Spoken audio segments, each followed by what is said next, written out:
magia da web é a velocidade. Nesse território virtual, tudo leva segundos para acontecer.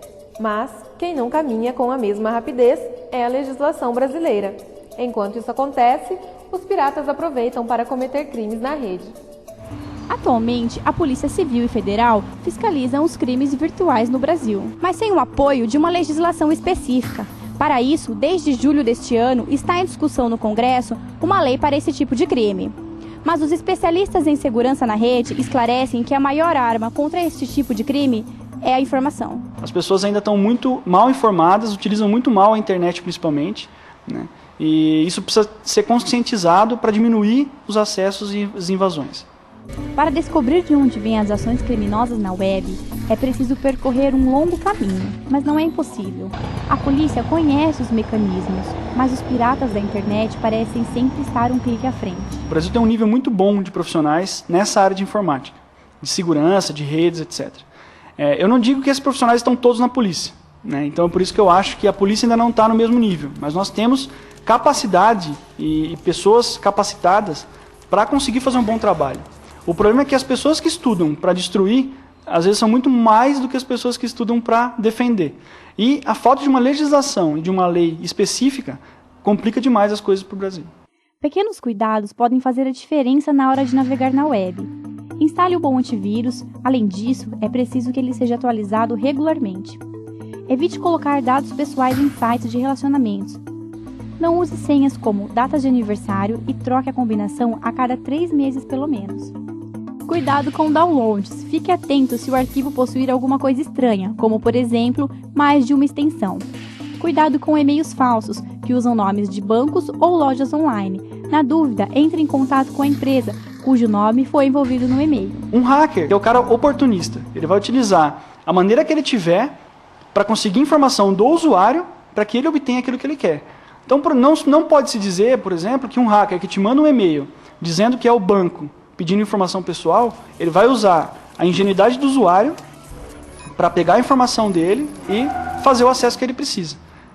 Nada mais vai fazer do que acessar o site do banco com as informações do usuário e roubar o dinheiro dele.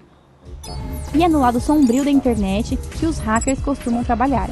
Este rapaz, que não quis se identificar, diz que não tem medo de ser punido. O hacker pode entrar numa conta de banco e ele vai responder um processo e não vai acontecer nada com ele. E isso se torna um vício? Se eu aguentasse ficar direto 24 horas, eu ficaria. Torna um vício. Cada dia você vai conseguindo fazer coisas novas, aprendendo novas táticas, novos programas, conseguindo mexer em outras coisas. Sempre um está querendo derrubar o outro ou roubar o outro. Entendeu? Isso é, como eu diria assim, um status, né? E não são só crimes que acontecem na vida dos hackers. Às vezes, eles também se deparam com situações inusitadas. Uma pessoa me procurou, ele estava desconfiado da esposa dele. Aí ele permitiu que eu fosse até a casa dele, né? Eu mandei o programa para um e-mail dele. E pela internet mesmo eu ensinei ele, era só executar, ele executou. É um programa espião que a gente usa muito, né?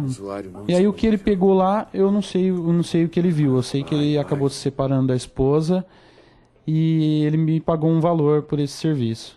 A prática, que começa por mera curiosidade, vira oportunidade de ganhar dinheiro. Mas, embora os hackers acreditem no anonimato e na impunidade, a justiça está trabalhando para solucionar esses crimes. A legislação brasileira ainda é carente de uma disciplina adequada para crimes de internet.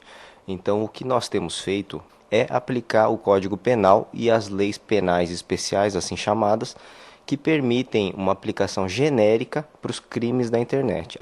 No entanto, as práticas dos crimes pela internet não estão ficando impunes, muito pelo contrário, né? E há casos concretos que nós atuamos que chegaram com penas há mais de 100 anos, com uma condenação superior a 100 anos, a pessoa vai ficar pelo menos 30 anos em regime fechado. A democratização da internet é um fenômeno irreversível. As autoridades que cuidam da segurança na web estão trabalhando para criar ferramentas de controle e impedir o mau uso desse meio. A gente já vê em São Paulo, por exemplo, criação de delegacias para crimes digitais.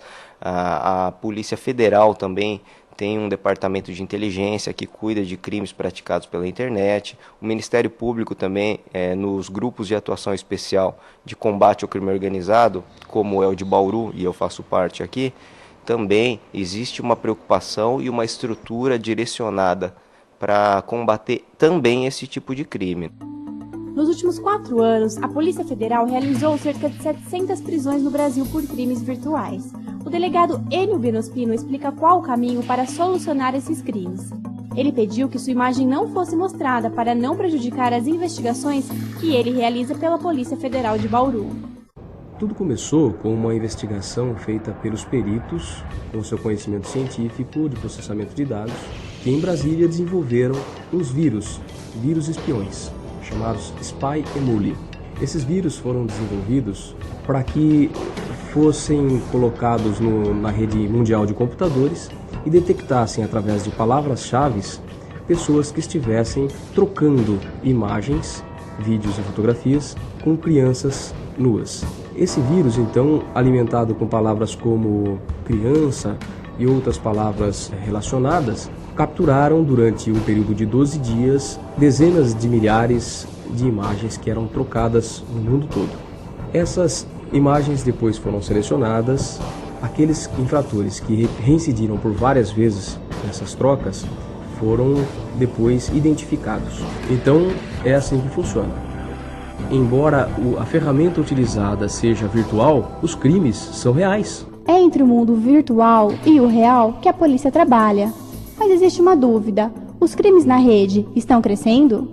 A resposta é sim, está crescendo. Não posso lhe dizer o quanto, mas empiricamente a gente constata que sim, o crescimento é grande. A verdade é que o crime tem se valido das ferramentas da tecnologia e a polícia não pode se dar ao direito de permanecer com os métodos tradicionais de investigação. Mas nós estamos preparados para enfrentar as investigações de todas essas naturezas, nos valendo sempre dos auxiliares, que são os peritos, e que sempre que necessário nós formulamos os quesitos e eles nos respondem prontamente, de modo que não ficam dúvidas nos autos para serem dirimidas.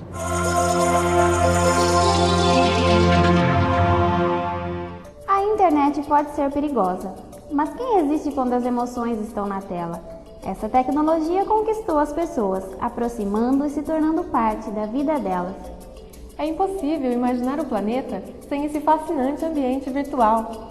Estudar, pesquisar, comprar, fazer e reencontrar amigos. Como viver sem esse admirável mundo novo? A internet é fundamental na minha vida. Criar meu website, fazer minha homepage. Com quantos gigabytes? Faz uma jangada, um barco que veleje. Se ficar sem internet, você fica a pé. Boa noite. Boa noite. Fazer minha homepage. Com quantos gigabytes? Se faz uma jangada, um barco que veleje. Veleje nesse infomar, que aproveite a vazante da Infomaré, que leve o muriqui do meu velho orixá ao porto de um disquete de um micro em Taipé. Um barco que veleje nesse infomar, que aproveite a vazante da Infomaré.